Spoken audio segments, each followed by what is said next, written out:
জান খুব পাখা খুঁজিয়েছে তোমার, তাই না? তাই তো আমার চোখের আড়াল হয়ে গোটা 10 ঘন্টা বাইরে ছিলে। এই 10 ঘন্টা খুবই যন্ত্রণা দিয়েছ গো। 10 ঘন্টাকে 10 বছর মনে হয়েছে আমার। বুকের দিকে ইশারা করে। এই যে দেখছো, এই জায়গায় খুবই টর্চারিং যন্ত্রণা দিয়েছে। মনে হচ্ছিল তুমি আমার থেকে অনেক দূরে চলে গিয়েছ। যার নাগাল হয়তো আমি আর পাবো না। মনটা বড্ড অশান্ত হচ্ছিল, কিন্তু যখনই তুমি আমার বুকে মাথা রাখলে তখনই সেই যন্ত্রণা নিমিষে ভ্যানিশ হয়ে গেল। দেখলে তো, তুমি যখন আমাকে যন্ত্রণা দাও তেমনই সেই যন্ত্রণাকে চোখের পলকে উধাও করে দাও। কিন্তু আজ একটু বেশি যন্ত্রণা দিয়ে দিয়েছ। এই শাস্তি তো তোমাকে পেতেই হবে। এই শাস্তিটা তোমাকে যন্ত্রণা দিবে না, তোমাকে মানসিক যন্ত্রণা দিবে। যেখানে আমি তোর পেয়েছি সেইভাবে তোমাকে তরপাতে হবে, খুব কঠিনভাবে। কিন্তু তা কেবল আমার সীমাবদ্ধতার মধ্যে থেকে। এতদিন আমার ভালোবাসা দেখেছ, এখন আমার কঠিন আত্মাকে দেখবে জান। কথা শেষ করেই মেঘার কপালে আলতো করে চুমু খেলো। এরপর মেঘাকে জড়িয়ে ধরে লাইট নিভিয়ে ড্রিম লাইট অন করে শুয়ে পড়লো। আজ একটা শান্তির ঘুম দিবে, কারণ তার জানটা তার বুকের মধ্যেই শুয়ে আছে। কিছুক্ষণের মধ্যে আদ্রিয়ান ঘুমের রাজ্যে পাড়ি দিল মেঘার সাথে। আর তাদের এই মনোরম দৃশ্যের সাক্ষী হয়ে থাকলো ধরাধামের এই সুন্দর প্রকৃতি, প্রেমের সঙ্গী চাঁদও দ্বারা। কিভাবে আদ্রিয়ান মায়াবতীর খবর পেল? আমি তো সবকিছু আমার মতো করে দেখছিলাম। ইস, যদি মায়াবতী আমাকে আঘাত না করতো তাহলে হয়তো এতক্ষণ মায়াবতী আমার বুকের মধ্যে থাকতো। কিন্তু না, এখন তো সে আছে আমার চরম শত্রুর বুকে। না না, আদ্রিয়ান এবারও জিততে পারে না। আমার নারী পাচার এর এত বড় ক্ষতি করলো, আমি কোনো পদক্ষেপ নেইনি, শুধুমাত্র মায়াবতীর কাছে ছিল তাই। কারণ আদ্রিয়ান এত বড় দুর্বলতা তো আমার কাছেই ছিল, সেটা দিয়েই তাকে আমি হারাতে পারতাম। কিন্তু না, আমার সব দিকেই লস হলো। কিভাবে কিভাবে আদ্রিয়ান, তুই সব কিছুতেই জিতে যাস কিভাবে? চিৎকার করে পাশের টেবিলে সবকিছু ভেঙে ফেললো। এরপর ফুলদানি দিয়ে মিররের দিকে নিক্ষেপ করলো। প্রচন্ড ক্ষোভে সবকিছু ভাঙতে লাগলো। মনে হচ্ছে রুমটাতে যেন প্রলয় খন্ড আরম্ভ হয়েছে। কি এক প্রতিধ্বনি যা বাড়ি খাচ্ছে প্রত্যেক দেওয়ালে জুড়ে। ঠিক করনি মায়াবতী, আমাকে অবহেলা করে এই আদ্রিয়ান এর বুকে নিশ্চিন্তে ঘুমাচ্ছ? না না, আমি এটা কিছুতেই হতে দেব না, কিছুতেই না। বলেই পাগলের মতো হাসতে লাগলো, যেন কোনো সাইকো। দরজার বাইরে গার্ডরা ভয় পাচ্ছে ভেতরে ঢুকতে।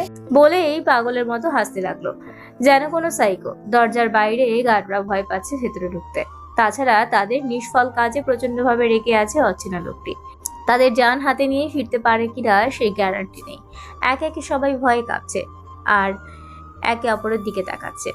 সকালে স্নিগ্ধ রোদের ছোঁয়ায় মেঘের ঘুমটা হালকা হলো। আস্তে আস্তে চোখ খুলে চারিদিকে তাকিয়ে বোঝার চেষ্টা করলো এখন সে কোথায় আছে। এরপর যখন ভালোভাবে খেয়াল করলো তখন দেখলো সে তার বরাদ্দকৃত রুমেই আছে। এবার আস্তে করে কালকের ঘটনাগুলো একে একে মনে পড়তে লাগলো। চারিদিকে তাকিয়ে আদ্রিয়ানকে খুঁজতে লাগলো, কিন্তু কাঙ্ক্ষিত ব্যক্তির দেখা মিলল না। এরপর ঘড়িতে তাকিয়ে দেখলো 10টা 30। এটা দেখে চোখ বড় বড় করে ফেললো সে। সে যে এতক্ষণ ঘুমিয়েছে আর কেউ তাকে জাগায়নি। আদ্রিয়ান হয়তো এতক্ষণ অফিসে চলে গেছে। মেঘা তাড়াতাড়ি উঠে ফ্রেশ হয়ে একটা ওড়না ভালোভাবে জড়িয়ে নিল। শীত লাগছে খুব। বসন্তের মাঝেও শীতের প্রকোপ এখনো বহমান, তাই কখনো গরম তো কখনো শীত। মেঘা চুলগুলোকে হাত খোপা করে রুম থেকে বেরিয়ে নিচে যেতে লাগলো। হঠাৎ করেই কোনো মেয়ের হাসির শব্দ পেল নিচে। তাই সেই হাসির উৎস খুঁজতে খুঁজতে নিচে নামতে লাগলো। মধ্যসিঁড়িতে এসে বুকটা ধপ করে উঠলো, চোখটাও জ্বলছে খুব। অতি প্রিয় মানুষটির সন্নিকটে যদি অনাকাঙ্ক্ষিত কোনো নারীর প্রতিভা থাকে তাহলে সে দৃশ্য বিশ্বের মতো বিধবে বিধবে অম্বরের অখি বটে। যেমনটিও সামনের দৃশ্য দেখে মেঘার মনেও ভয়ঙ্কর প্রলয় হচ্ছে। প্রিয় ব্যক্তিটিকে হারানোর প্রলয় হয়তোবা নয়। সোফায় আদ্রিয়ানের সাথে সুন্দরী এক রমণী গা ঘেঁষে বসে আছে বলেও ভুল হবে। মেয়েটি আদ্রিয়ানের কাঁধে মাথা রেখে প্রচন্ড হেসে হেসে কথা বলছে, যেন রাজের কথা জমে আছে। আর আদ্রিয়ান না হাসলেও মেয়েটি হাত ধরে কিসব বলছে। এসব দৃশ্য দেখলে যে কারোরই মেঘার মতন অবস্থা হবে। কিন্তু তবুও মেঘা নিজেকে সামলেই নিচে নামলো। কারণ থেকে বিষয়টা পরিষ্কার করে জানতে হবে। তাই নিচে এসে তাদের অপোজিটে দাঁড়ালো। তাদের এই প্রেম লঙ্ঘ মুহূর্তগুলো ভঙ্গ করার জন্য গলা ঝাড়া দিল। নিজেকে দুর্বল করলে চলবে না। কারোর গলা ঝাড়া পেয়ে দুজনেই সামনের দিকে তাকালো। আদ্রিয়ান মেঘাকে দেখে কোনো রকম রিয়াক্ট করলো না, কিন্তু সেই রমণী হাঁ করে তাকিয়ে থাকলো, যেন চরম অবাক হয়েছে। মুখে হাত দিয়ে দাঁড়িয়ে, ওয়াও, হাউ কিউট! আদ্রিয়ান, তোমাদের বাসায় এই কিউট মেয়েটি কে? ওহ গড! বলেই মেয়েটি মেঘার কাছে গিয়ে মেঘাকে উপর থেকে নিচ পর্যন্ত দেখতে লাগলো আর প্রচন্ড খুশি হলো। আদ্রিয়ান, এটা তো একদম ডল গো। কে তুমি, ডল প্রিন্সেস? আর আদ্রিয়ান তোমাকে কোত্থেকে এনেছে? ইস, আমি যদি ছেলে হতাম তোমাকে এখনই কাজে ডেকে এনে বিয়ে করে ফেলতাম। মেয়েটির কথায় মেঘা লজ্জা পেল। এটা তো দেখা যায় পাগলের মতো কখন থেকে কি সব বলতে যাচ্ছে, আবার আদ্রিয়ানের সামনে। আদ্রিয়ান মেয়েটির আস্ত রাখবে নাকি সেটা নিয়ে এখন মেঘার চিন্তা হচ্ছে। কিন্তু মেঘাকে অবাক করে দিয়ে আদ্রিয়ান এমন কিছু বললো যে মেঘার চোখে পানি চলে আসলো। নিশো, তুমিও না যাকে তাকে দেখলে তোমার এসব কথাগুলো প্রাথমিক পাঠ হয়ে দাঁড়াও। আর এ মেয়ে এতটাও সুন্দর না যে তোমার প্রশংসায় লজ্জা পাবে। ওহ আদ্রিয়ান, তুমি আমাকে এভাবে বলতে পারলে? শোনো, সুন্দরকে তো সুন্দর বলবই, কারণ এটা প্রশংসারই জিনিস। উল্টো যদি প্রশংসা না করি তখন তো আমার পাপ হবে। নো নো, আমি এই বয়সে পাপ করতে পারবো না গো। এতে আমার জায়গা জাহান্নামে হবে। তুমি কি চাও তোমার নিশু জাহান্নামে যাক? একদম না। সেটাই। আচ্ছা বলো না, মেয়েটিকে? এবারের আশ্রিতা বিপদে পড়েছিল বলে আমি এখানে রেখেছি, আর বয়সটা অল্প, যার জন্য অন্য কোথাও রেখে নিই। আদ্রিয়ানের এক একটা বাক্য মেঘার কানে সুলের মতো বিচ্ছিল। মনে হচ্ছে গরম লোহার খনি ঢুকিয়ে দেওয়া হয়েছে। সেই বাড়ির আশ্রিতা কই, সে তো ইচ্ছে করে এখানে আসেনি, তাকে জোরপূর্বক আনা হয়েছে। এতদিন তো আদ্রিয়ান কোনোভাবেই বুঝতে দেয়নি সে যে এই বাড়ির আশ্রিতা, বরং তাকে এই বাড়িতে রেখে সবচেয়ে আপন করেই বিহেভ করেছে। মনেই হয়নি এটা তার নিজস্ব ঠিকানা নয়। হ্যাঁ, প্রথম প্রথম তার বিরক্ত লাগতো, কিন্তু এখন তো মায়াজালে ফেসে গেছে খুব গভীরভাবে। যাকে দু চোখে দেখতেই পারতো না, আজ সেই ব্যক্তিটি তার নিঃশ্বাসের প্রতিটি স্পন্দন হয়ে দাঁড়িয়েছে। হ্যাঁ, মেঘা আদ্রকে ভালোবেসে ফেলেছে, তাও এমন ভাবে যে এর থেকে কিছু হওয়াটা অসম্ভব। কিন্তু আদ্রিয়ানের হঠাৎ এমন আচরণে মানে কি? এমন কি হয়েছে যে আদ্রিয়ান কাছের মানুষের থেকে অপরিচিত ব্যক্তিদের মতোই আচরণ করছে? সে যাই হোক আদ্রিয়ান, ওকে কিন্তু আমাদের বিয়ে পর্যন্ত রাখতেই হবে। কোনো মানে শুনবো না, কোনো জায়গায় পাঠানো চলবে না এই দলকে। অবশ্যই নিশো, আমাদের জীবনের এত বড় একটা শূন্য দিন আসছে, সেখানে তো সবাইকে থাকতে হবে। আচ্ছা, তোমার কথাই ওকে আমাদের শুভ দিনের সামিল করব। ঠিক আছে, এখন যাও, নিজের রুমে গিয়ে ফ্রেশ হয়ে নাও। অনেকটা পথ জার্নি করে এসেছ। দাদিমা হয়তো রেস্ট নিচ্ছে, আমার অফিসে লেট হয়ে যাচ্ছে। এরপর তো বিয়ের শপিংও আছে। তুমি তৈরি থেকো, আমি এসে নিয়ে যাবো, ঠিক আছে? ওকে মাই হিরো। বলে নিশু মেঘার দিকে তাকিয়ে মুচকি হেসে উপর দিকে চলে গেল, কিন্তু রেখে গেল কারোর কাজ ভাঙা মন, যা কিছুক্ষণ আগেই একটি শব্দ শুনেই সফট হয়ে গেছে। মনে হচ্ছে তার পুরো পৃথিবীটাই ঘুরছে। হঠাৎ করে কিছুর আওয়াজে বাস্তবে ফিরল, কিন্তু চোখের অবাধ্য অশ্রু ঝরছে। সামনে তাকিয়ে দেখলো আদ্রিয়ান নিজের ঘড়ি পড়ছে, হয়তো এখনই অফিসে যাওয়ার জন্য রওনা দিবে। মেয়েটি কে আদ্র? আর কাদের বিয়ের কথা চলছে? সেটা জেনে তুমি কি করবে? ছোট মানুষ, ছোট মানুষের মতো থাকো। হ্যাঁ সেটাই তো, ছোট মানুষ। তা ঠিক, আমি হয়তো বয়সে ছোট, কিন্তু বোঝার মতো বয়স আমার হয়েছে, সেটা আপনি ভালো করেই জানেন। ও হ্যাঁ, আপনি কেন বলতে চাবেন এত কিছু? আমি তো এই বাড়ির আশ্রিতা, তাই না? হ্যাঁ ঠিক, আশ্রিতা আমি এই বাড়ির। দেখো, তোমার ফালতু বক বক সরার সময় আমার নেই। এখন পথ থেকে সরে দাঁড়াও। আমার ফাইনাল পরীক্ষা আছে, তাই পড়াতে মনোযোগ দাও। তোমার এসব বিষয়ে তোমার না জানলেও চলবে। কিন্তু আমার যে খুব জানতে ইচ্ছে করছে আদ্র। কেন জানতে ইচ্ছে করছে? সেটা আমি জানি না, কিন্তু আমাকে জানতে হবে, আর সেটা বলতে বাধ্য আপনি। আমি তো কোনো কিছুতে বাধ্য নই।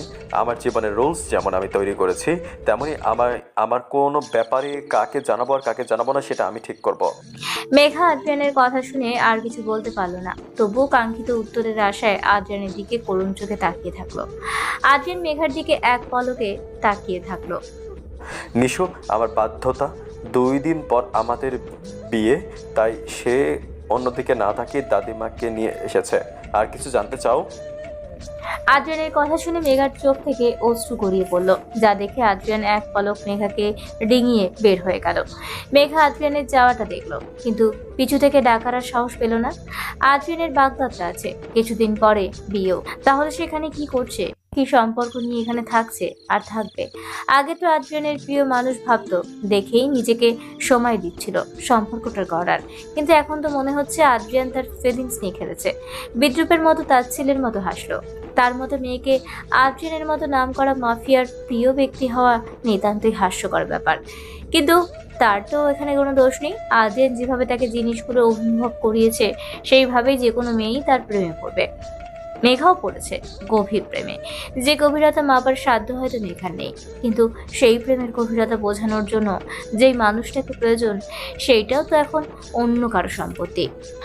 তার আলিঙ্গনের সীমানার বাইরে বলে মনে হচ্ছে। মেঘার ছোট্ট মাথায় এত প্রেশার নিতে পারছে না, তাই যখনই পেছনে ঘুরবে তখনই কাউকে দেখতে পেয়ে ভয়ে দু কদম দূরে সরে গেল। বুকে হাত রেখে জোরে জোরে নিঃশ্বাস নিয়ে সামনের ব্যক্তিটির দিকে তাকালো। এর আগে নাকি কোথাও দেখেছে বলে মনে হচ্ছে না, কিন্তু কিছুটা আন্দাজ হয়তো করতে পারছে কে হতে পারে। হে যে বুড়ি, তোকে দেখার অনেক ইচ্ছে ছিল, আজ মনে হয় সেই ইচ্ছে পূরণ হয়েছে। ছবিতে তোকে দেখলেও সামনাসামনি দেখার জন্য আমার তো তরই সই ছিল না গবুনি।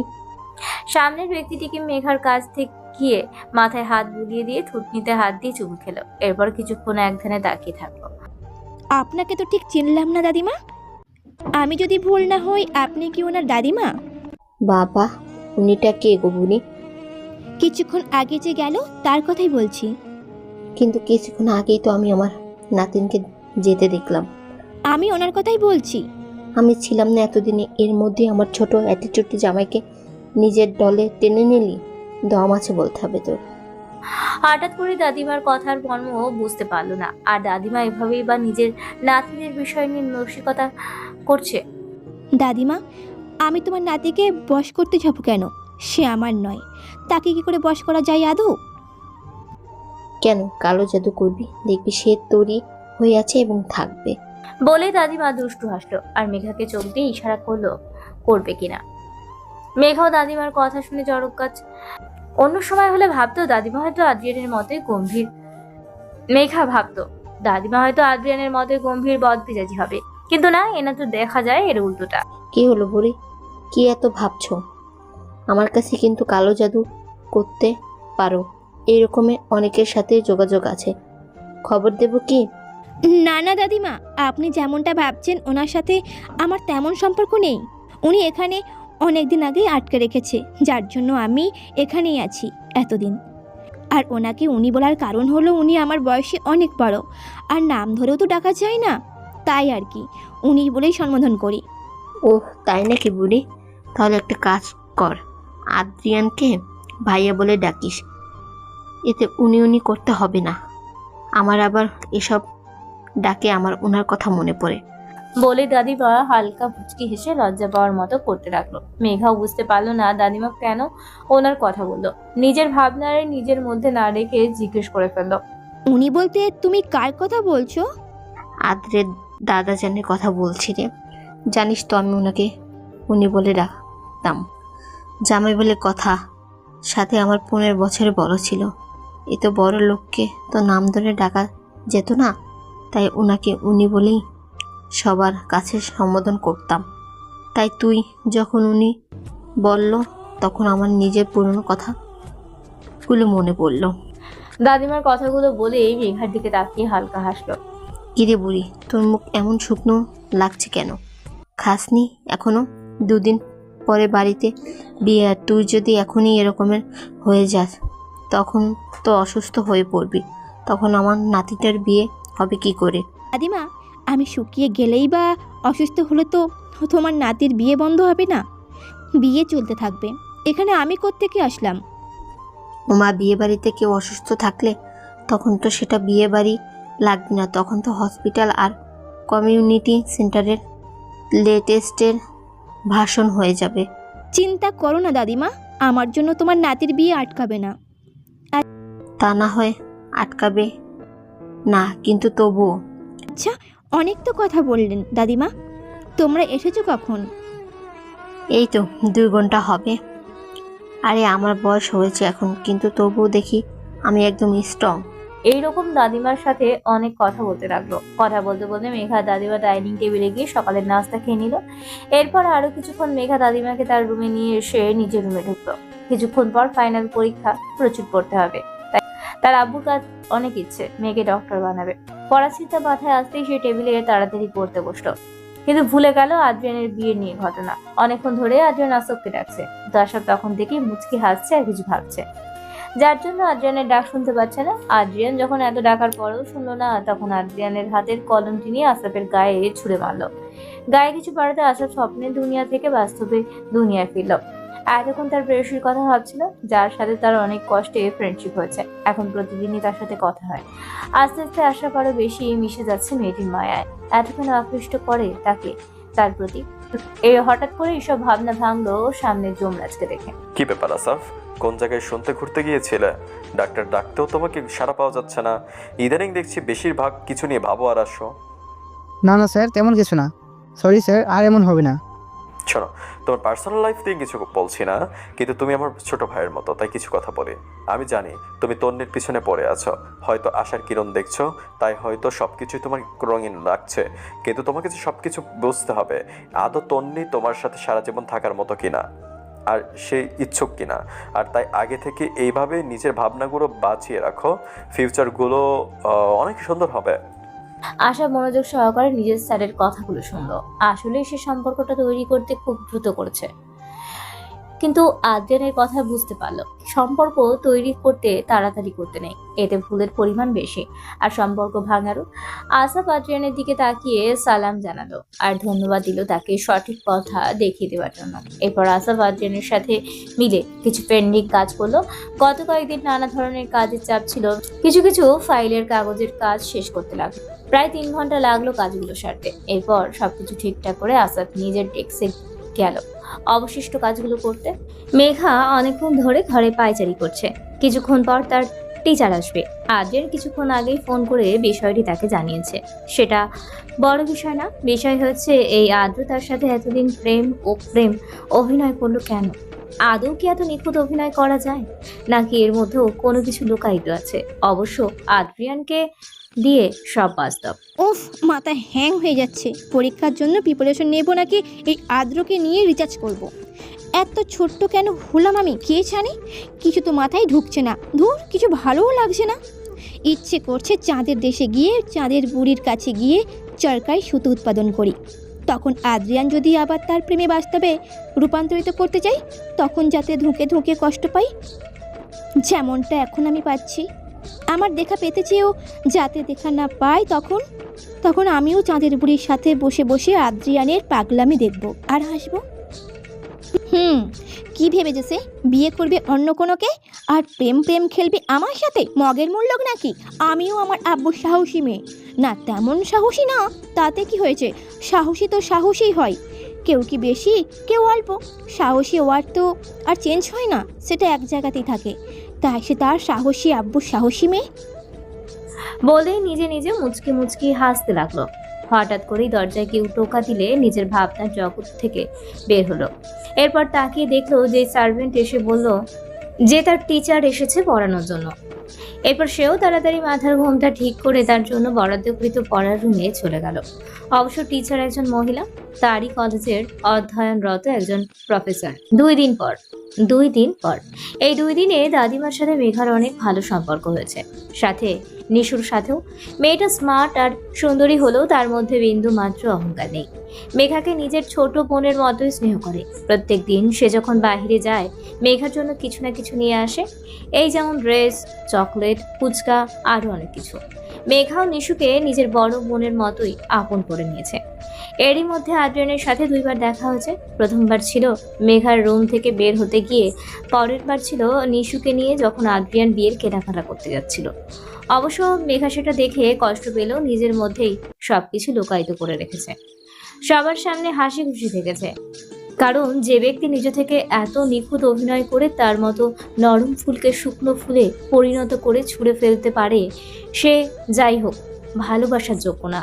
কিন্তু তবুও অবুঝ মন তো, বারবার কাঁটা দিয়ে ক্ষত করছে সে পিণ্ডতে। কিন্তু তাকেও যে শক্ত থাকতে হবে। আব্বু যে বলল নিজের কাজ শেষ হলে তাকে নিয়ে যাবে, কিন্তু সে এখানে থাকতে নারাজ। সবকিছু তার চোখের সামনে হলে সে সহ্য করতে নাও পারে, তাই সুযোগ খুঁজছে কিভাবে এখান থেকে বের হওয়া যাবে। এমনিতেই আদ্রিয়ান তাকে কলেজে যাওয়া ছাড়া কোথাও যেতে দেয় না। সাথে দানবের মতো দেখতে 2টা মেয়ে বডিগার্ড দিয়েছে। প্রত্যেক দিন একবার নিয়ে যাবে, আবার কলেজ ছুটি হলে দিয়ে যাবে। প্রত্যেক দিন এক কাহিনী দেখতে দেখতে বিরক্ত হয়ে গেছে। কিন্তু এখন এত আধিক্যতা কেন করছে? এখন তো আর অভিনয়ের প্রয়োজন নেই, তাই না? সবকিছু খোলসা। আদ্রিয়ান তাকে নিয়ে চাইছেটা কি? ডল বেবি, তুমি এখানে দাঁড়িয়ে কি করছো? আর এই অবেলায় গোসল কেন করেছো? ঠান্ডা লাগবে তো।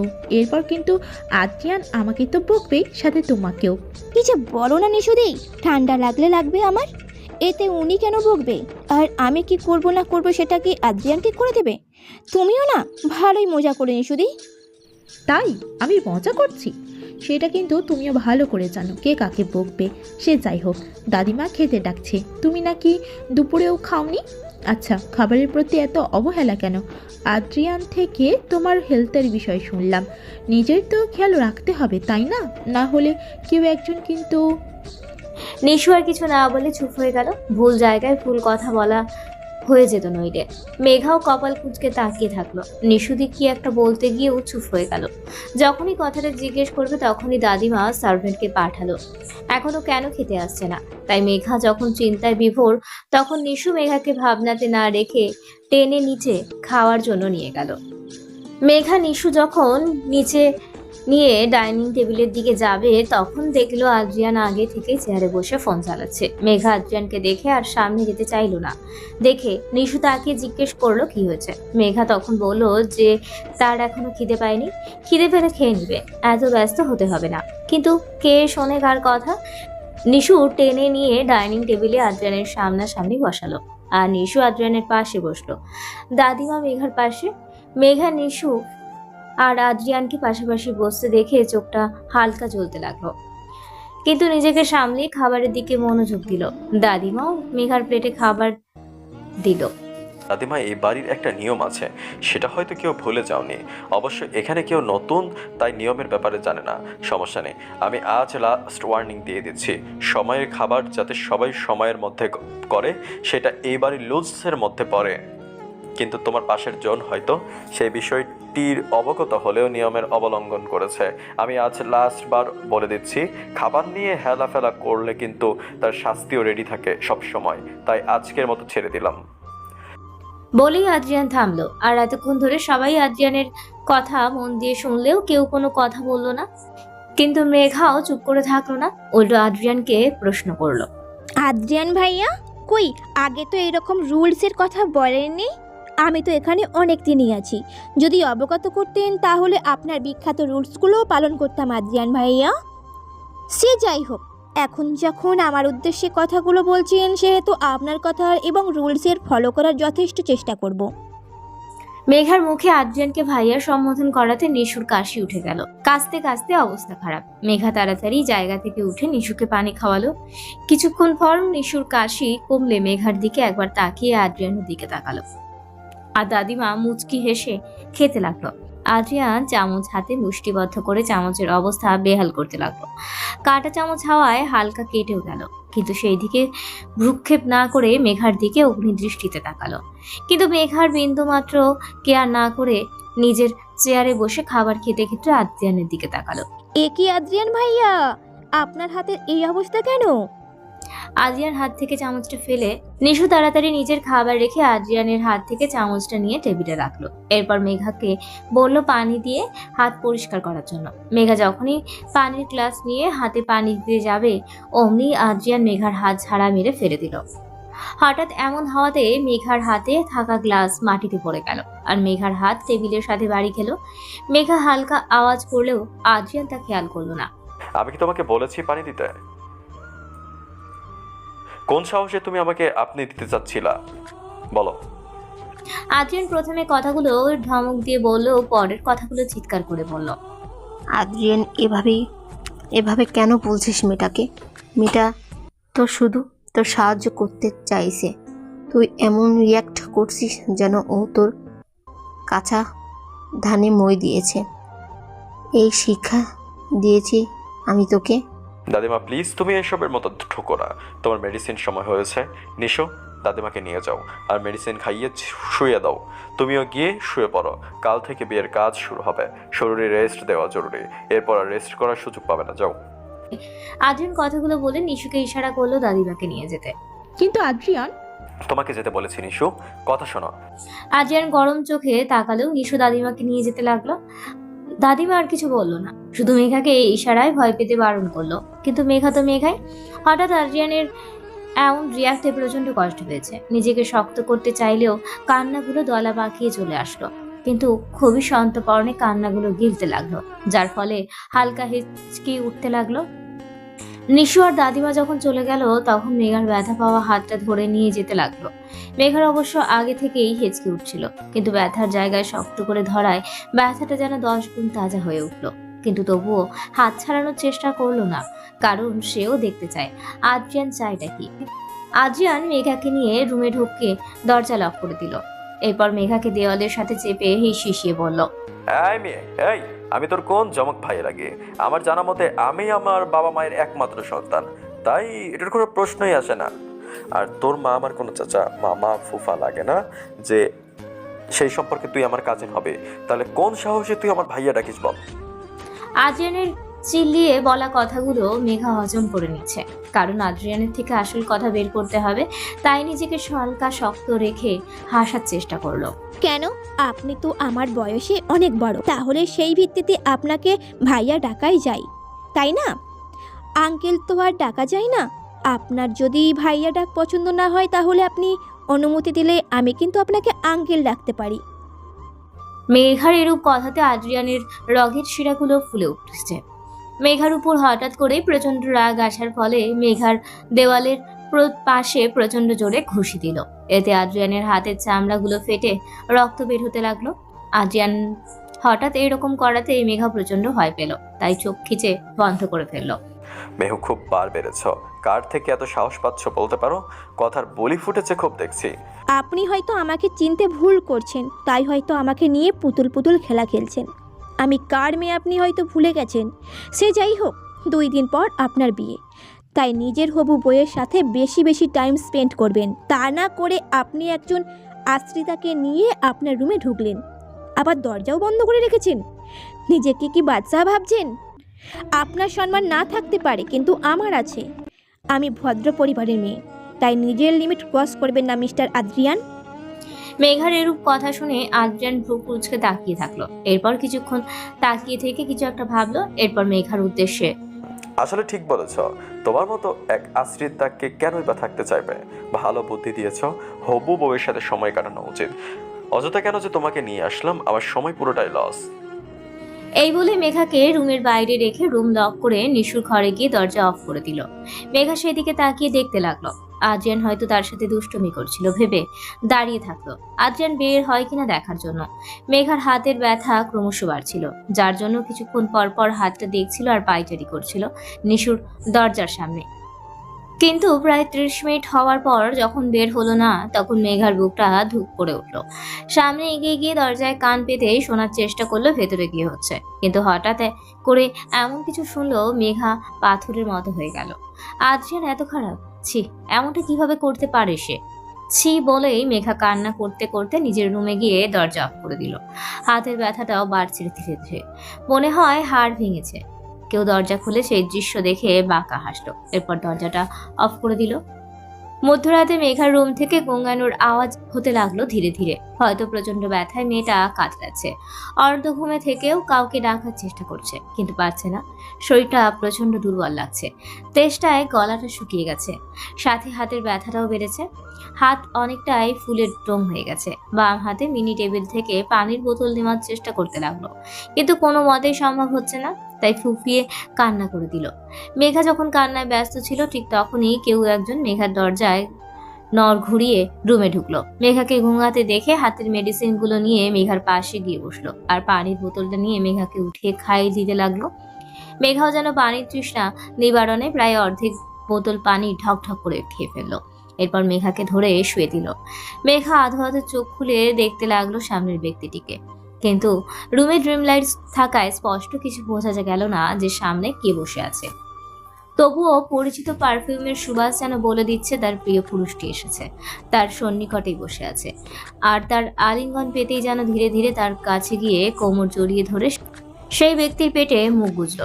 সামনের ব্যক্তিটি সুস্বাস্থ্যের হওয়ার ঠিকমতো জড়িয়ে ধরতে পারছে না। সামনের ব্যক্তিটি হয়তো বিষয়টি বুঝতে পেরেছে, তাই মেঘাকে নিজে থেকেই কাছে টেনে নিল। এরপর মাথায় হাত বোলাতে লাগলো। আপনি এসেছেন আদ্র? আপনি কেন এসেছেন এখানে? একদম আসবেন না এখানে। আপনি না খুব পচা একজন লোক, আমাকে একটুকু ভালোবাসেন না, তার জন্যই তো নিশুদির সাথে বিয়ে করছেন। করেন গিয়ে বিয়ে, আমিও আপনাদের এখানে আর থাকবই না, অনেক দূরে চলে যাব। আপনি শুধু আমায় কষ্ট দেন। আমার আব্বু আমাকে একটুকু কষ্ট দিত না। আব্বু তো বলেছিল আপনি নাকি আমাকে ভালো রাখবেন। কই ভালো রাখছেন, উল্টে তো কষ্ট দিচ্ছেন। এই যে আজকেও কষ্ট দিয়েছেন আমাকে, হাতেও ব্যথা দিয়েছেন। আমি কি এত কষ্ট সহ্য করতে পারি? আমার মনটা যেমন নরম, শরীরের হাড়গুলোও তো নরম। আপনার মতো তো আর শক্ত না যে ব্যথা পেলেও ব্যথা লাগে না। উফ, খুব ব্যথা করছে তো আদ্র। এরু বলেই মেঘা আর একটু জোরে কান্না করতে লাগলো। সামনের ব্যক্তিটির মুখটা গম্ভীর হলো, নিজের ভেতরের কষ্টটা জমিয়ে রাখলো। তারও তো ইচ্ছে করছে না মেঘাকে কষ্ট দিতে, কিন্তু তার যে উপায় নেই। হাতের মেডিসিনগুলো থেকে স্প্রে বের করে মেঘার হাতে স্প্রে করে দিয়ে কিছুক্ষণ হাতটা ম্যাসেজ করে দিল। হাতটা একদম লাল হয়ে আছে আর বেশ ফুলেও গেছে।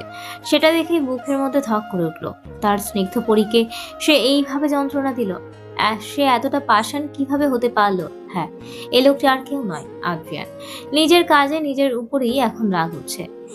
এতটা কেন নিজেকে দুর্বল আর অসহায় লাগছে নিজেকে। এই তো আর 2 দিন, এরপর সবকিছুই তার হাতের মুঠোয় থাকবে। জানি খুব কষ্ট হচ্ছে, এই তো ব্যথার ওষুধ দিয়ে দিচ্ছি, দেখবে একটু পর ভালো হয়ে যাবে। তোমার আদ্র তোমার পাশে আছে লক্ষ্মীটি। এই তো আমি লক্ষ্মীটি। কোথায় তোমার কষ্ট হচ্ছে বলো শোনা? আমি খুব ব্যথা দিয়েছি তাই না? এই তো এখনই ব্যথা সেরে যাবে। বলে আদ্রিয়ান মেঘাকে শুয়ে দিয়ে কপালে কালে কিস করতে লাগলো। আর এরু বলতে বলতে মেঘাকে এলো বাধারি চুমু দিতে লাগলো। চুলের খোপাটা খুলে ফেললো।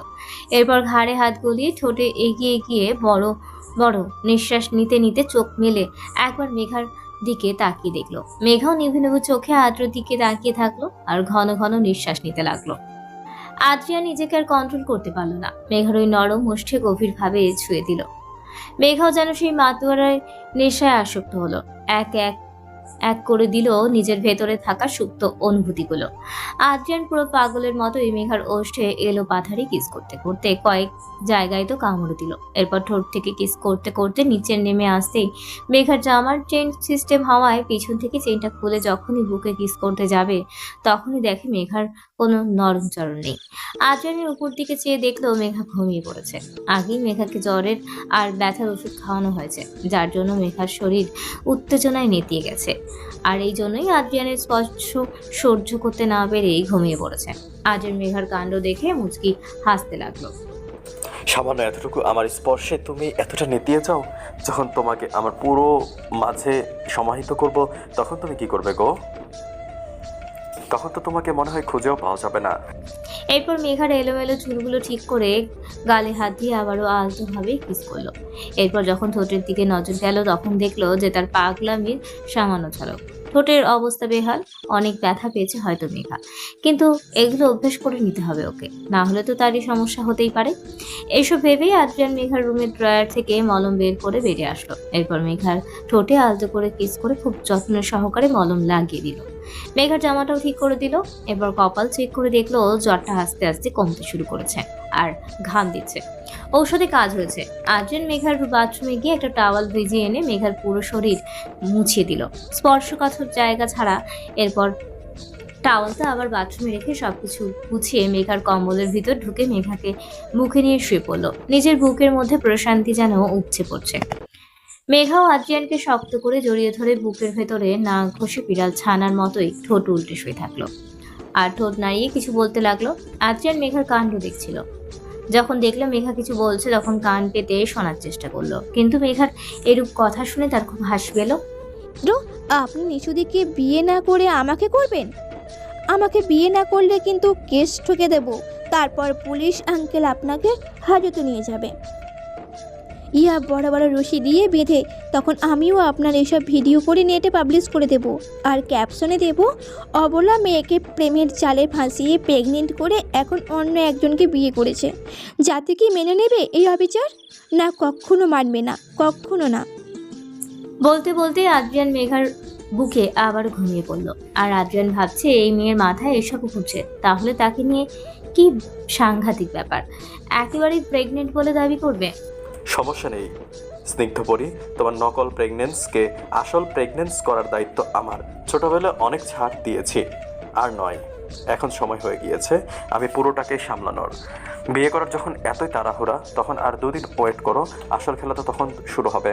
আপাতত শান্তি মতো ঘুমিয়ে নাও, কারণ পরের ঘুম ঘুমানো আমি ঘুমাবো তোমার ঘুম কেড়িয়ে। আজ নিশু আর আদ্রিয়ানের গায়ে হলুদ, যার জন্য পুরো বাড়ি খুব সুন্দর করে সাজানো হয়েছে। ফুলের গন্ধে সারা বাড়িতে সুবাস ছড়াচ্ছে চারিদিকে।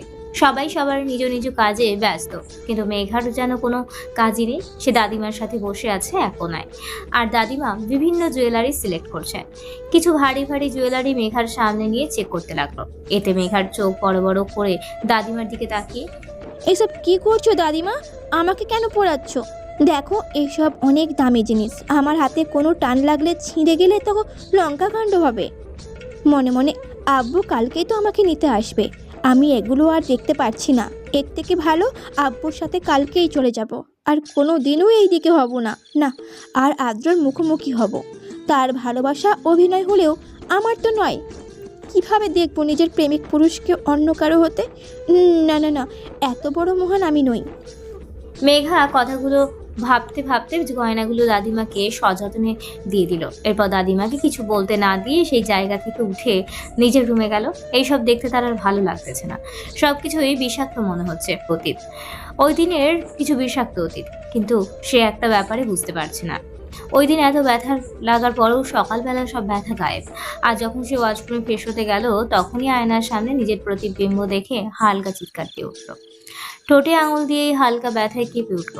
ঠোঁটে ঠিক নাজেহাল অবস্থা কিভাবে হলো? এরপর গলাতেও লাল লাল কিসের চিহ্ন। অজানা ভয়ে পুরো শরীর কেঁপে উঠল। নিজের শরীরে কেমন জানি একটা অদৃশ্য স্পর্শ লেগে আছে, আর সেই স্পর্শটাও তার অচেনা নয়, বরং চেনায়। কিন্তু আদ্র ওর কাছে কিভাবে আসবে? সে তো নিশুদের সাথে কাল রাতে, ভাবতেই সেই কথোপকথনগুলো কানের মাঝে ভেসে উঠল। আরে আরে, কি করছো এগুলো বেবি? প্লিজ এখনই এসব না, 2 দিন পর তো বিয়েই, তখন না হয় সব হবে। অপোজিটে আদ্রিয়ান কি বলবে কিছুই শোনা গেল না, কিন্তু নিশু আবারও বলল, আচ্ছা আচ্ছা, দিচ্ছি তো, প্লিজ রাগ করছো কেন? আচ্ছা এইদিকে এসো। বলেই তাদের দুজনের হাসিতে আর কিছু পার্সোনাল কথা শুনে বোঝা গেল তারা তাদের আলিঙ্গনগুলো গাঢ় করছে। আর তখন এসব শুনে মেঘা দৌড়ে চলে গেল বাস্তবে। মেঘা এসব ভেবেই নিজেকে সামলিয়ে বোঝার চেষ্টা করলো যে আদ্রিয়ান তার কাছে আসেনি, তাহলে কে আসলো? ধীরে ধীরে মনে করার চেষ্টা করতে লাগলো। এরপর আবছা মনে পড়লো যে কেউ তার সামনে এসেছিল। এরপর কি হয়েছিল মেঘা কোনো মতেই মনে করতে পারলো না। নিজেকে ভালোভাবে চেক করে বুঝতে পারলো তেমন কোনো ক্ষতি হয়নি, কিন্তু এসব কে করলো? নিজেকে কেমন দিশেহারা মনে হচ্ছে। মনে রূপ বিদ্রূপের মধ্যেই রুমে এসে বেডে বসলো। এরপর বেডে যখন বালিশে হাত দিল, তখনই কিছু একটা হাতে বিঁধল। মনে হলো যখন জিনিসটি দেখার জন্য হাত সরালো, তখন জোরে চিৎকার দিয়ে দরজার কাছে চলে গেল। আর দাদিমা নিশু আদ্রিয়ানকে ডাকতে লাগলো। মেঘার চিৎকারে দাদিমা নিশু আসলেও আদ্রিয়ান আসলো না। দাদিমা নিশু দুজন যখন জিজ্ঞেস করলো মেঘা চিৎকার করছে কেন, তখন মেঘা দুজনকে ভয়ে ভয়ে হাত দিয়ে ইশারা করে বেডের দিকে দেখতে বলল। দাদিমা নিশু মেঘার হাতের ইশারা অনুযায়ী রুমের ভেতরে ঢুকে বেডের দিকে তাকিয়ে কিছু আন্দাজ করতে পারেনি। তাই আরো কাছে যখন দেখতে গেল, তখন দেখলো কতগুলো মরা কালো পোকা বালিশের আশেপাশে ছড়িয়ে আছে, যা দেখে নিশু চিৎকার দিল আর দাদিমাকে একটু ধরে পেছনে গেল। তো গুলো মরা পোক এখানে আসলো কি করে মেঘা? বলেই মেঘার দিকে ফিরল। দেখলো মেঘার ঠোঁট ঘাড়ের অবস্থা নাজেহাল। তা দেখে দাদিমা তাড়াতাড়ি মেঘার কাছে গেল, গিয়ে ভালোভাবে হাত দিয়ে চেক করতে লাগলো। মেঘা, তোর এই অবস্থা কেন? কেন এই পোকা গুলো তোকে কামড়ায়নি তো? নিশু, দেখ তো আর কোথায় কোথায় কামড়েছে মেয়েটা, উপর থেকে বিপদ যায় না। দাদিমার কথায় নিশু মেঘাকে ভালো করে চেক করতে লাগলো। ঠোঁট আর ঘাড় ছাড়া কোথাও কামড়ায়নি, কিন্তু ওরা এটাই বুঝছে না এতগুলো পোকা এখানে আসলো কোথা থেকে। আসলে তো আসলো একেবারে মেঘার বেডে। মেয়েটাকে দেখে এখন দুজনেরই মায়া হচ্ছে। এমনিতেই ছোট, তার উপর 2 দিন পর পর কিছু না কিছু লেগে আছে। আদ্রিয়ান যদি এগুলো দেখে কি কাণ্ড করবে একমাত্র উপরওয়ালাই জানে। দাদিমা তাড়াতাড়ি আদ্রিয়ানকে খবর পাঠাতে বললে খবর আসে যে অনেকক্ষণ আগে আদ্রিয়ান জরুরি কাজে অফিসে চলে গেছে। তাই দাদিমা আর আদ্রিয়ানকে খবর দেয়নি। তাই তাদের একজন ফ্যামিলি ডক্টরকে কল দিয়ে আসতে বলে, কারণ যদি পোকাগুলো বিষাক্ত হয় তাহলে মেঘার বড় কোনো ক্ষতি হয়ে যেতে পারে। তাই ডক্টর এসে মেঘাকে চেক আপ করে কিছু ঔষধ আর মলম দেয় আর বলে যায় চিন্তার কোনো কারণ নেই, 2 দিনের মধ্যেই সব ভালো হয়ে যাবে। তাই দাদিমা আর রিনিশু মেঘাকে স্যুপ খাইয়ে ওষুধ খাইয়ে দেয়, মলমও লাগিয়ে দেয়। এরপর তাকে রেস্ট করতে বলে রুম থেকে চলে যায়। আর এইদিকে আমাদের মেঘারা নিয়ে এতক্ষণে মনের মধ্যে থাকা কথাগুলো ভাবতে থাকে। দাদিমার নিশু থাকায় কিছু বলতে পারেনি, কিন্তু এখন ভাবতেই তার বমি চলে আসতেছে, কারণ পোকাগুলো তার ঠোঁটে উঠেছিল, ভাবতেই উল্টে আসতেছে। তাই তাড়াতাড়ি ওয়াশরুমে গিয়ে বমি করতে লাগলো, যা খেয়েছে তা বের করতে লাগলো আর সাবান দিয়ে ঠোঁটগুলো ঘষতে লাগলো। কিন্তু ঠোঁটে ব্যথা থাকায় বেশিক্ষণ সাবান আর পানি লাগাতে পারলো না। একটু পর ফোলা কমলেও এখন আরো লাল হয়ে গেল আর ব্যথা মেঘা কান্না করে দিল। তার এত সুন্দর ঠোঁটটার অবস্থা দেখে তার নিজেরই ভয় করছে। যতদিন না ঠোঁটের অবস্থা ভালো হচ্ছে ততদিন সে রুম থেকে বের হবেই না, দরকার হলে দরজা বন্ধ করে বসে থাকবে। তবুও তার এই রূপ আর কাউকে দেখাবে না। অন্যদিকে মেঘার কাণ্ড দেখে আদ্রিয়ান মুচকি মুচকি হাসছে। হ্যাঁ, মেঘার সাথে হওয়া সবকিছুই আদ্রিয়ান তার অফিসে বসে ল্যাপটপে দেখছে। যেহেতু মেঘার পুরো রুমটা সিসিটিভি দ্বারা আবৃত, সেহেতু মেঘার সকল কর্মকাণ্ড আদ্রিয়ান তার নিজস্ব ফোনে বা ল্যাপটপে দেখে। কি স্নিগ্ধ পরি, আমার স্পর্শ এত সহজে ধুয়ে ফেললে, কিন্তু তাতে তো তোমারই ক্ষতি হলো। স্পর্শগুলো তো মুছতেই পারলে না, তাগুলো আরো গাঢ় হলো। দেখলে তো আমার স্পর্শ তোমাকে শাস্তি দিতে প্রস্তুত। কথাগুলো বলেই উচ্চস্বরে হাসতে লাগলো। তার হাসি পুরো অফিস রুমের চারিদিকে বাড়ি খাচ্ছে। রোজ যখন স্যারের কেবিনে ঢুকবে তখনই দেখলো স্যার খুব হাসছে। এত হাসির কারণ কি বুঝতে পারলো না রুশ, কিন্তু তবুও ভালো লাগছে যে তার স্যার অনেকদিন পর মন খুলে হাসছে। হয়তো এটার কৃতিত্ব তার মেঘা ম্যাডামের। রুশ নিজেও এখন খালি খালি অনুভব করছে, ইস যদি আমারও যদি স্যারের মতো কেউ থাকতো তাহলে আমিও তাকে নিয়ে ভাবতাম। আশাবত তার মনের মানুষ ঠিক করে নিয়েছে, যেদিকে তাকাই সেদিকে শুধু ডাবল ডাবল। একা ওদের মাঝে আমি সিঙ্গেল আর কাবাবের হাড্ডি। এইসব চিন্তা করছিল আর নিজের নখ কামড়াচ্ছিল। ওইদিকে আদ্রিয়ান যে কখন থেকে তার দিকে সামনে দাঁড়িয়ে আছে তার কোনো খেয়াল নেই। আদ্রিয়ান যখন রুশের মাথায় ফাইল দিয়ে বাড়ি মারল তখনই নিজের সঙ্গীতে ফিরল। এরপর স্যারকে তার দিকে তাকিয়ে থাকতে দেখে ঢোক দিল। কোথায় এত মন দিয়ে বসে আছো রুশ? এত ডাক দিলে খুঁজে পাওয়া যায় না। এভাবে কিন্তু নিজের মন মানসিকতা হারাবে। তোমাকে নিয়ে আমার অনেক এক্সপেক্ট, বুঝতেই পারছো। রুশ নিজেকে স্বাভাবিক করে বলে, ইয়েস স্যার, আপনার আশা কখনোই বিফলে যাবে না। আমরা সর্বোচ্চ দিয়ে চেষ্টা করব স্যার। যাও এখন গাড়ি বের করো, ক্লায়েন্টরা অপেক্ষা করছে। জি স্যার। রুশ তাড়াতাড়ি বের হয়ে গাড়ি বের করতে বললো ড্রাইভারকে। এরপর রুশও আদ্রিয়ানের সাথে 5 স্টার হোটেলে যাওয়ার জন্য রওনা দিল, কারণ ওইখানে দুবাইয়ের ক্লায়েন্ট আছে যারা গতকাল রাতেই হোটেলে উঠেছে। অনেক বড় একটা ডিল সাইন করার আছে, যার জন্য আদ্রিয়ান সকালেই অফিসে আসছে। এর মধ্যে 2 দিন কেটে যায়। মেঘা রুম থেকে বের হয়নি আর না কাউকে রুমে ঢুকতে দিয়েছে। খাবার বাইরে থেকে নিয়েই দরজা আটকে দিয়েছে, রুমের মধ্যেই নিজেকে বন্দি রেখেছে। এতে অবশ্য বাকিদের সুবিধা হয়েছে অনেক কিছুতেই, যা মেঘার অজানা। তাই কেউ মেঘাকে রুম থেকে বেরোনোর জন্য বলেনি, কিন্তু কেউ রুমে না ঢুকলেও যে একজন মধ্যরাতে ঢুকে তার জানের যত্ন নেয়, সারাদিনের ক্লান্তি মেটায় তার জানকে দেখি। এরপর ভোর হতে হতে আবার বের হয়ে যায়, যা মেঘার সম্পূর্ণ অজানা।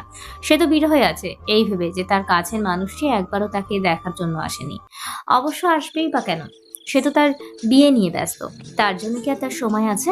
কিন্তু না, তাকে তো দুর্বল হলে চলবে না। তাই একজন সার্ভেন্টের থেকে লুকিয়ে মোবাইল নিয়ে তার আব্বুকে ফোন দিয়ে সব জানায়। তার আব্বু এইসব শুনে অবাক হয়, কারণ তার জানা মতে আদ্রিয়ান কখনোই এসব করবে না তার মেয়ের সাথে। কিন্তু এসব যখন করেছে তখন নিশ্চয়ই কোনো কারণ আছে। এদিকে মেঘাও কান্না করছে আর বারবার তাকে নিয়ে যেতে বলছে। হয়তো তার মেয়েটা অনেক কষ্ট পেয়েছে, তাই তাকে আশ্বাস দেয় যে 2 দিন পর তাকে নিয়ে যাবে। কিন্তু মেঘার আব্বু এখনো আদ্রিয়ানের সামনে যেতে পারবে না। এতে অনেকের চোখের সামনে তার আব্বুর আসল চেহারা খোলসা হয়ে যেতে পারে। তাই মেঘাকে ফোন দিয়ে সব ইনফরমেশন দিয়ে দিল কিভাবে মেঘাকে বেরোতে হবে। সব জায়গায় তার লোক ঠিক করা থাকবে, কথা মতো বের হলেই হলো। এসব শুনে মেঘা খুশি হলেও মনের দুঃখ প্রকাশ করলো। তবুও মরিচিকার পিছনে ছুটে তো লাভ নেই, যে তার নয় তাকে তো ছাড়তেই হবে। তাই আবুর সাথে একমত হয়ে পালানোর প্ল্যান বানালো। এইসব এতক্ষণ ভাবছিল, তখনই নিচ থেকে ডাক আসলো দাদিমার। তাই ইচ্ছে না থাকা সত্ত্বেও নিচে গেল, কেন ডাকছে দেখার জন্য। নিচে গিয়ে 3 জন ব্যক্তিকে দেখলো। এদেরকে চিনি বলে মনে হয় না, তাই জানার চেষ্টাও করলো না তারা। নিশুদি অবশ্য ওদেরকে দেখে অনেক খুশি হয়েছে। কথাই বোঝা গেল এদের মধ্যে দুজন হলো নিশুদির আপু আম্মু, আর একজন তার বড় ভাই। কিন্তু ছেলেটি পিছু ফিরে থাকায় চেহারা দেখতে পারলো না। তাই সামনে গিয়ে দাদিমা যখন নিশুর আব্বু আম্মুর সাথে পরিচয় করাতে লাগলো, তখন দুজনই তেমন একটা আগ্রহ প্রকাশ করলো না মেঘার সাথে পরিচিত হতে। মনে হয় দুজনই বিরক্ত তার প্রতি। দাদিমা যখন ছেলেটির সাথে পরিচয় করাতে লাগলো, তখন মেঘা ছেলেটির দিকে তাকিয়ে ভ্রু কুঁচকে তাকালো, কারণ ছেলেটিকে তার চেনা চেনা মনে হচ্ছে। বেশিরভাগ চোখগুলো তার খুব পরিচিত। এসব যখন ভাবছিল, তখনই ছেলেটি হাত বাড়িয়ে, হাই মায়াবিনী, আমি নিদ্র খান, নাম তো সুনাইগা। হঠাৎ করে ছেলেটির কথা শুনে মেঘা ভ্রু কুঁচকে তাকিয়ে থাকলো, কারণ ছেলেটির কণ্ঠ চেনা চেনা মনে হচ্ছে। হঠাৎ করেই দাদিমার ডাকে তার দিকে ফিরল। বুড়ি, এই হচ্ছে আদ্রিয়ানের ফুপি আর ফুপা, আর এই যে এটা হলো তোর নিশু দের বড় ভাই নিদ্র। আর নিদ্র, ওর কথা তো তোদেরকে সবাই বলা হয়েছে, আমার আরেক নাতি। মা, তুমিও না যাকে তাকে ধরে নিজের নাতি বানিয়ে দাও। এসব লোক রুমানা, কোথায় গিয়ে বলছো তা একটু দেখে বলো। আর ভুলে যেও না আদ্রিয়ান কেন তোমাকে এখানে এনেছে। হ্যাঁ, উচিত কথা বললেই তো সব দোষ আমার। ধুর, এই চলো তো। বলে রুমানা তার হ্যান্ডসাম নোমান খানকে নিয়ে বেরিয়ে গেল। অবশ্য নোমান আর রুমানা কেউ মেঘাকে তেমন একটা সহ্য করতে পারে না। এর অবশ্য যথেষ্ট কারণ আছে। ওরা যখন নিজেদের ঠিক করা রুমে চলে গেল, তখন নিশু খেয়াল করলো নিদ্র মেঘার দিকে অদ্ভুত দৃষ্টিতে তাকিয়ে আছে। নিশুর থেকে এই চোখের দেখাটা অদ্ভুত ঠেকলো, কারণ তার ভাই সহজে কারোর দিকে এরকম দৃষ্টিতে তাকায়নি। হ্যাঁ, সে একজন ফ্ল্যাট বয়, যার জন্য নিশু তার ভাইকে এই একটা ব্যাপারে অনেক বিরক্ত হয়। কিন্তু সে যদি মেঘার সাথেও এমন করে, তাহলে না, তার ভাইকে আটকাতেই হবে। এই ভাইয়া, এখনো দাঁড়িয়ে আছো কেন? যাও, ফ্রেশ হতে যাও, কিছুক্ষণ পরেই তো হলুদের অনুষ্ঠান শুরু হবে। নিশু, এই তো যাচ্ছি। আর তুই এখনো ফেসিয়াল শুরু করিসনি? তোর হবু বর তো তোকে এই রূপে দেখে আর বিয়ের আসরেই বসবে না। তখন তো আবার আমার পিছনেই পড়বি সেই ভিক্ষুকের কান্না নিয়ে। ভাই, ইয়া নানুদি, তুমি কিছু বলবে ভাইয়াকে? দাদু ভাই, কেন শুধু শুধু মেয়েটাকে উস্কাস কেন? বলো তো, এমনিতে কালকে মেয়েটার। দাদিমা মেঘার দিকে তাকিয়ে হঠাৎ করে কথা অন্য টপিকে নিয়ে গেল। সে যাই হোক, তুমি এখন গিয়ে ফ্রেশ হয়ে নাও, একটু পরেই হলুদের ফাংশন শুরু হবে। নিশু রে, তোর স্বভাব আর বদলালো না। সে কাউকে না কাউকে তোর দিকে নেই, সমস্যা নেই। আমারও টাইম আসবে, কথায় আছে না, আপন টাইম আয়েগা। বলে নিদ্র শয়তানি হাসি দিল। এরপর মেঘার দিকে এক পলক তাকিয়ে চোখ মেরে উপরে উঠে গেল। আর মেঘা নিদ্রর কার্যকলাপে বিরক্ত হলো। কি ছেলে রে বাবা, এই ছেলে তো ফ্ল্যাট করতে চাইছে, এমনিতেই নিজের চিন্তায় ঘুম আসছে না।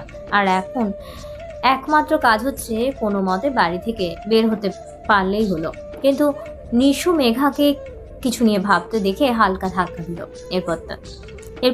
তারপর তাকে জোর করে মেঘার রুমে নিয়ে গেল। ওইদিকে হলুদের জন্য সুন্দর কারুকার্যের কাঁচা হলুদ কালারের একটি লেহেঙ্গা ঝুলানো ছিল। মেঘা প্রথম দেখে এই চোখ আটকে গেল। আজকে তুমি এটাই পরবে, ঠিক আছে? আমি স্পেশাল তোমার জন্য অর্ডার করেছি। তোমার আর আমার অনেকটাই সেম ডিজাইন, শুধু কালারটার বেশ কম। আমারটা অরেঞ্জ কালার। কিন্তু নিশুদি, আমি কেন এইরকম ড্রেস পরতে যাব? হলুদ হচ্ছে তোমার, আর আমি এইভাবে গেলে তো সবাই ভাববে আমার হলুদ, তাই না? আর আমার সত্যি ভালো লাগছে না অনুষ্ঠানে যেতে। আমি বরং তোমাকে কিভাবে সাজাই সেটা দেখি কেমন। বলে মেঘা নিশুকে জড়িয়ে ধরে মুচকি হাসার চেষ্টা করলো। মাইর খাবে নাকি আমার? শোনো, তুমি যখন আমাকে দি বলে ডাকো, তার মানে তুমি আমার ছোট বোন। আর বড় বোনের বিয়েতে ছোট বোন সাজবে না, এটা তো হতে পারে না, তাই না? কিছুক্ষণ পর পার্লারের লোক আসবে সাজাতে, তাদের কাছে সুন্দর করে লক্ষ্মী মেয়ে হয়ে সেজে নেবে, ঠিক আছে? ও নিশুদি, তুমি আমার লক্ষ্মী দিই তো, প্লিজ আমাকে পার্লারের লোক দিয়ে সাজিও না। আমার একদমই ভালো লাগে না ওদের ভূত সাজানো। এর থেকে আমি যতটুকু পারি ততটুকুই সাজবো। আচ্ছা যাও, তোমার কথা মতো ড্রেসটা পরে নিচ্ছি, কিন্তু প্লিজ আমাকে তাদের সাথে সাজতে বলো না, প্লিজ প্লিজ। মেঘার ইনোসেন্ট মার্কা কথা শুনে নিশু খুব হাসি পেল। মেয়েটা আসলেই বাচ্চা। মেঘার এত রিকোয়েস্টে নিশু আর না করতে পারলো না, তাই মেঘাকে রেডি হতে বলে সে নিজেও রুমে গেল। কিছুক্ষণ পর পার্লারের মেয়েরা চলে আসবে। যেতে যেতে মোবাইলে কাউকে মেসেজ করে মেঘার আপডেট জানিয়ে দিল। সেও কিছু একটা পাঠালো, যা দেখে নিশুর মুখে হালকা হাসির রেখা দেখা গেল। এসব কিছু যে ভালোই ভালোই হলেই হলো ভেবেই দীর্ঘশ্বাস ফেলে রুমে গেল। সন্ধ্যার দিকে মেঘা সম্পূর্ণ রেডি হয়ে আয়নার মধ্যে নিজেকে দেখতে লাগলো, আর নিজেকে দেখে নিজেই অবাক হলো। হঠাৎ করে তাকে বড় বড় লাগছে, মুখে আলাদা এক রমণী ভাব ফুটে উঠেছে। লেহেঙ্গার সাথে ওড়না সুন্দর করে মাথায় হেজাব পাতলো, মুখে হালকা প্রসাধনী। কাঁচা ফুলের গহনা থাকলেও তা সে পরলো না। নিজেকে এত সাজাতে ভালো লাগছে না, একমাত্র নিশুতি বলেছে বলেই আর দাদিমা সে রিকোয়েস্ট করে গেছে বলেই লেহেঙ্গাটা পরতে। তাই সে আর না করতে পারেনি, কারণ এই দুজন এই কয়েকদিনে মেঘাকে অনেক আপন করে নিয়েছে, যার জন্য তাদেরকে না করার মতো সাহস দেখালো না। কালকেই তো চলে যাবে, আজ না হয় তাদের এই ইচ্ছেগুলো পূরণ করে যাক। এইসব ভাবছিল, তখনই দরজায় টোকা পড়ে। তাড়াতাড়ি গিয়ে দরজা খুলে দেখলো দাদিমা দাঁড়িয়ে আছে, হাতে কিছু গয়নার বাস্ক। মেঘাকে দেখতেই দাদিমা মাশাল্লাহ, আমার বুড়িটাকে কি সুন্দর লাগছে। বলেই রুমে ঢুকে গয়নার বাস্কটা টেবিলে রেখে মেঘার মাথায় ধরে কিছু দোয়া দুরুদ পড়ে দিল। এরপর হাতের কনিষ্ঠ আঙুল কামড়ে মেঘাকে মন ভরে দেখতে লাগলো। আসলে মেয়েটাকে আজ খুব বড় লাগছে, আর কি মায়াই না চেহারাতে। কিরে বুড়ি, তুই ফুলের গয়নাগুলো পরিসনি কেন? নিশু দেখলে কি রাগ করবে? আসলে দাদিমা, আমার ফুলের গয়না ভালো লাগে না, তাই পরিনি। এমনিতেই তো দেখো ঠিক লাগছে, আর কিছু পরার দরকার নেই। কি যে বলিস না, সে যাই হোক, দেখতে এই গয়না পছন্দ হয় কি না। একটা সুন্দর ডায়মন্ডের নেকলেস মেঘার গলায় পরিয়ে দিয়ে আয়নার মধ্যেও দেখতে লাগলো। মেঘা হঠাৎ করে এত দামি গহনা পরানোতে চমকে গেল। দাদিমাকে নিষেধ করলেও দাদিমা কথাগুলো শুনলো না, উল্টো চোখ গরম করে মেঘাকে থামিয়ে দিল। মেঘাও আর কিছু বললো না। এরপর দাদিমা মেঘাকে নিয়ে স্টেজে গেল। মেঘা চারিদিকের অবাক চোখে তাকাতে লাগলো। স্টেজটা বাইরের বাগানে করা হয়েছে, খুব সুন্দর করে সাজানো হয়েছে। স্টেজে নিশু নানা রকম ফটোশুট করছে। নিশুকে দেখেই মেঘার হঠাৎ করে বুকের মধ্যে তোলপাড় হতে লাগলো, কারণ নিশু তো কালকে আদ্রিয়ানের অর্ধাঙ্গিনী হয়ে যাবে। এই কয়েকদিন ব্যাপারগুলো স্বাভাবিকভাবে নিলেও এখন আর নিতে পারছে না। যতই হোক, আদ্রিয়ানের সবকিছু অভিনয় হলেও তার অনুভূতিগুলো তো অভিনয় ছিল না। সে তো তার সর্বোচ্চ দেওয়ার চেষ্টা করেছিল, কিন্তু আদ্রিয়ানের এরূপ বদলানো দেখে সে বুঝতে পারলো আদ্রিয়ানের শুধু হাতের পুতুল সে। এসব ভাবতে ভাবতে দাদিমা স্টেজে নিয়ে আসলো মেঘাকে।